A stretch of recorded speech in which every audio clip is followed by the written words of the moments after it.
I could not have planned the sequence of these any better. So huge shout out to Nordic APIs, because this morning we heard Z talk about needing to change the way that we think about building our APIs for AI. And then Christopher here just talked about how how we should be skeptical of it and be a little bit careful about how we adopt AI. And then we heard Ruben talk about all these different architectures for thinking about how the ways that we actually adopt it in our applications. And now I'm going to show you how to do level 5.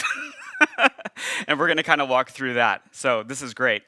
And to keep everybody awake right after lunch, I'm going to be doing a live demo towards the end here. So, crossing my fingers for the demo gods. So my name is Andrew Carlson. I'm the principal field architect at Apollo. I spent the last 3 or 4 years working in the developer tool space, and before that spent about a decade actually using those developer tools to do the digital transformations for the companies that make the cars that you drive and the phones that you use and all that stuff. And I have a bit of a confession to make. I am a huge AI skeptic. As I hope many of you are in this room today after hearing Christopher talk. So much so that I've written several articles about this.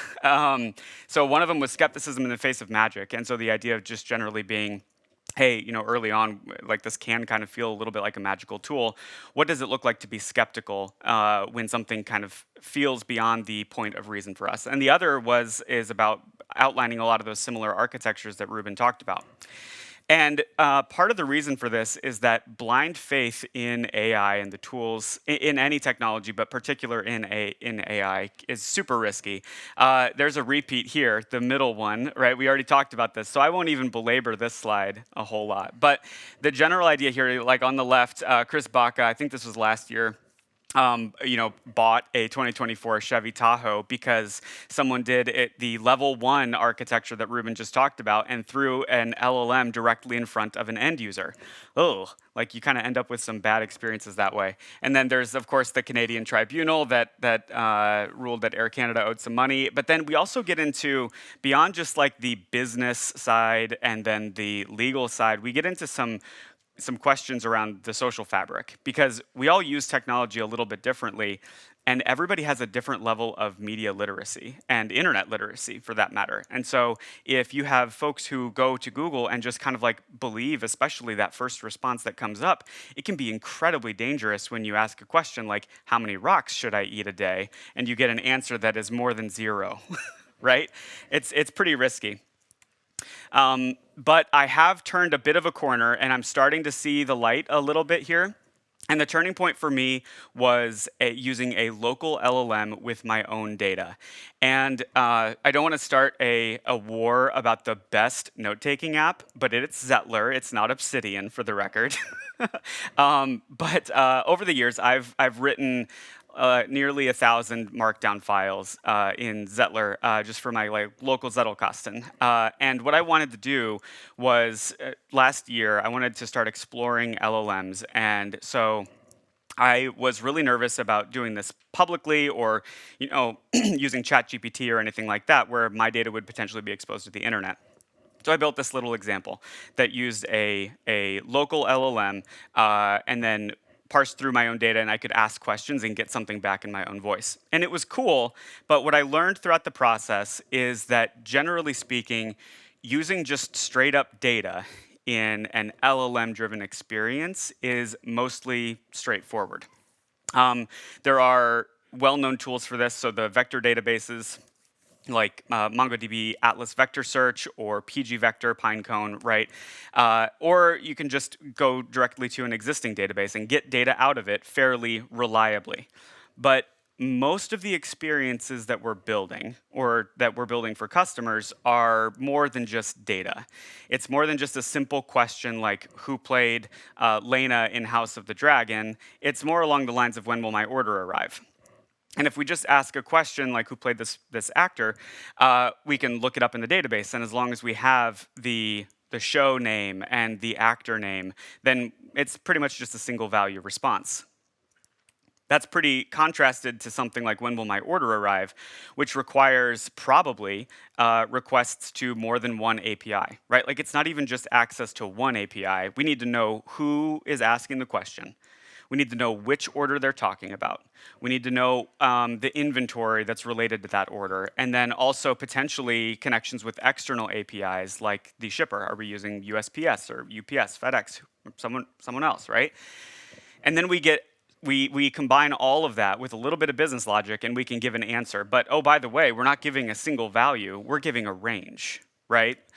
So these experiences are more complicated. They need to actually do things like take action on behalf of the user. So maybe as opposed to asking a question like, when will my order arrive?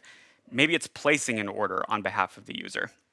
They also need to perform business logic. So like I said before, like we're sequencing a bunch of requests, we're putting it into the right time zone, we're doing all these things, right? And they also need to evolve. So nothing that we build today is going to be exactly the same way in another 10 years. And oftentimes, like a lot of us in the room are probably working on migrating things that were built 10 years ago and updating them, right? So we do need to be able to rapidly add capabilities to these experiences that we're building. So to really build meaningful experiences on AI-driven technologies, we need access to APIs. We specifically need secure and governable access. Gartner has a prediction out there that over 30% of the increase in demand for APIs will come from AI and LLMs by 2026. That's not very far away, and it's a huge increase in the demand. Not necessarily, so add that to the overall quantity of APIs that will be developed, and then consider how much the expansion and the demand will be coming from that as well. And so one way that I have been like wrangling this internally, as I've been thinking about like, okay, well, how do we really frame where an LLM fits best in the stack, or where these LLM-driven experiences can fit, especially on this idea of like a spectrum, right? From a low trust to high trust, where on the low end of the trust spectrum, we can say, well, this is a stochastic parrot, and I really have no idea. Like, it's a non-deterministic response, right? Something's gonna come out, but I really don't know exactly what's gonna happen. All the way to, well, this is a fully autonomous AI agent, and I trust it with my life. Which, please, nobody in this room. Like, let's wait a while. But anyway, the easiest mental model that I've kind of thought about this through is through the lens of like, supply and demand, or API and client. And at the end of the day, one way to think about LLMs is just as another client for our APIs. So we're already all familiar with the Android apps, the iOS apps, the React and single page apps, voice, whatever else. But a new modality is the LLM-driven technology that we're all starting to explore and adopt. And when we think about it as just another client, then it kind of simplifies the story a little bit. So instead of trying to address and evaluate 15 different new technologies all at the same time and try to reason about, well, what does vector mean for me? When do I use this? When do I use that? What's the right model to use? We can sort of simplify it and focus on the core engineering problems that we're a little bit more familiar with, and think of the LLM as any other client, which we all know we never trust the client, right? And so we just start out with this mental model of low trust. And so the question at this point is, how do we provide reasonable and governable API access to these new clients, to the APIs that already exist and are already powering our businesses today? And there are a few different ways of doing this, and Ruben and Christopher already covered a couple of these, so I don't really want to belabor it too much. But the three approaches that generally try to solve this today have a lot of trade-offs. The first one, and I'll just kind of like progress as we've seen the progression over the adoption of these technologies from simple to a little bit more complex. The first one was raw SQL access. And with raw SQL access, in a lot of cases, the LLM was told, hey, here's the database credentials, and here are the columns and the tables that are available. Go ahead and go create me a SQL query to satisfy this request, right? And so there are some trade-offs with this, but I don't think I need to explain them to anybody in this room because we're providing raw, untrusted database access to an LLM.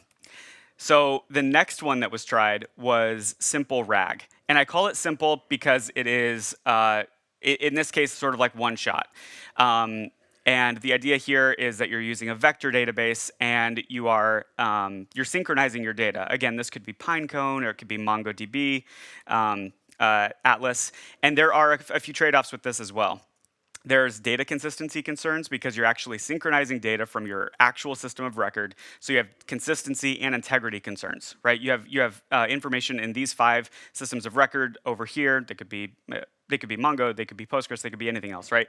And you're synchronizing those to a vector database because the rest of your applications, they're not using all those vector databases. They're using the original systems of record. And you're also just returning static data in that case. So it's really hard to build a dynamic application that relies completely on static data that we need to constantly be synchronizing from an external system. And the third one is extensions. So this approach is sometimes called function calling, sometimes called plugins, but basically every model, as we kind of talked about, so it could be Claude, it could be Mistral or any other, they have this idea of function calling. And the idea here is that you are creating a user-defined function that will be evaluated at runtime by the LLM. So somewhere in the workflow, you're calling out to an external function, which can then sequence a bunch of API calls or something like that. But the downside here is that we basically run into the same client-side issues that we've experienced and solved in the past. So we have client-side API orchestration where you potentially have 3 or 4 sequenced requests within this plugin that need to be sequenced to these backend APIs. Or you have another option, which is write another backend for front end. And for anyone in the group, in the room here who has suffered through maintaining a proliferation of backends for front ends, I think it doesn't really scale very well. It might work once, but it's an O of N problem. And so we'd like to avoid those. And the other thing is that you have to redeploy for every new capability that you want to add. And this is kind of burying the lead a little bit here. But the idea is that you really need to, if you have something like a product lookup and you want to place an order in the future, you need to develop a new capability, develop a new function, test it, and then deploy it before it actually makes its way out to the end users. But we're trying to deploy a little bit faster than that. And over the course of my research and some experimentation, I am currently in the stage of liking a little bit of everything. And this kind of goes back to the level 5 approach that Ruben was talking about a minute ago. For API access specifically, we can think of this as the way that I like to think about it is instead of using a vector database, so we're still going to use RAG. Right? But instead of using a vector database as an encyclopedia, where an encyclopedia just has an answer to something, right? We use it as a lookup system, as a Dewey Decimal System or something of that nature, right? Where we can actually say, instead of the vector database telling me exactly a current answer as a fact, it's really just a lookup to an external system. We'll use extensions to actually make the API request, and then I am currently really loving using GraphQL for this because we have a ability to send all of our requests to a single endpoint. And we can actually query plan. So the complicated part of this, where we're sequencing requests and making sure the right data gets passed along to each sequential request, that can happen in a deterministic, testable, and declarative format in a way that we cannot do with function calling today, which is super cool. Yeah, so I am running out of time. The general idea here is with on the left-hand side, we have an AI or LLM-driven experience, and that is making a single request or a series of requests to a single endpoint, right? Which is one of the benefits of GraphQL, by the way, is that you can have a single endpoint that you're making a bunch of different requests to. And you can have different operations and mutations and things of that nature. But then at that level, we can actually secure access to the types of data that's available with things like persisted queries and contracts by shaping the data and limiting it at a single declarative spot, which then makes its way to a bunch of APIs behind the scenes. And the coolest thing about this that I'm really hoping this demo goes well. But this, the coolest thing about this is that you can actually ship new capabilities without redeploying the LLM or your GraphQL servers, your subgraph servers, or your router, or anything like that. And the reason for that is that all we are doing is externalizing the lookup method into the vector database, as opposed to externalizing all of the logic around how to call it, right? We can write a single function that says, here's how you call my GraphQL endpoint, and then just describe what operations to send to it later, which is awesome. Okay, so that we have enough time for the demo here. The idea of having intentional governance is really important. And this is, I kind of touched on this very briefly before, but at a high level, this is the architecture. So on the left-hand side, what we're going to walk through in a second here is that we have a customer who is asking a question to a LLM, to a chatbot, right? And it will eventually issue a query to a router. But before that, it'll make a lookup to this vector database to identify the operations that we have said are safe and trusted for it to use, right? And this is where that lookup process really comes in. And then from that point on, we can issue the request to the router. And then over on the right-hand side, you could see, for example, that the cart and checkout APIs can't be accessed because, let's say, they need authorization, whereas products, collections, and review can. And we can manage all of that from that centralized and governable spot. So, okay, all right. I have sub 5 minutes, and we're going to make it through this. Okay, so we just described the overall architecture. For anyone not familiar with GraphQL, I'm not going to go very deep into this, but just be aware that this schema that I'm going to be using in this example is from Shopify as just a general example. We're not going to go through like deploying a whole router and all that stuff. What we're just going to talk about is this schema, which is, let's see, 70,000 lines long. Like, it's a very, very large schema. And we have all kinds of information in here that we could ostensibly go and search. We could ask questions about customers and all this other stuff. But what we're going to do is look at an example of a chatbot UI, or a chat UI. And I'll zoom in a little bit and start this server. So this server is just using the MongoDB chatbot framework. And what we can do right now is ask a question of this chat. And we can say, what can I do? Or what do you know? And the answer that we'll get is, I don't know anything. I don't know how to respond to your message. I don't know what APIs I can access or anything. And what we'll do over here is show some of the questions that are coming through. And first things first, we're going to add one operation. And this is just list all products. So what I'll do is just vectorize this operation and push it up to this database, okay? So in this example here, I have information about the products. I have the title and then the price. So pretty simple, nothing too crazy there. And I'm gonna run a simple command here, which is going to vectorize this operation and just dump it into Mongo. But again, this is treating the operation as content, not as code, because it's just a simple operation. All right, so that vectorization completed, and now I can ask, what do you know? And it should give me an answer around, let's see here. Perfect. So we start getting information about our products. And we want to know things like, the price that's available, and then the types of snowboards. But if I want to know more information about one of these snowboards, like how many draft snowboards are available, because our original operation didn't have any of that information in it, all it really knows is that there's a product named draft snowboard. So what we can do is, again, all we need to do is write an operation and vectorize that.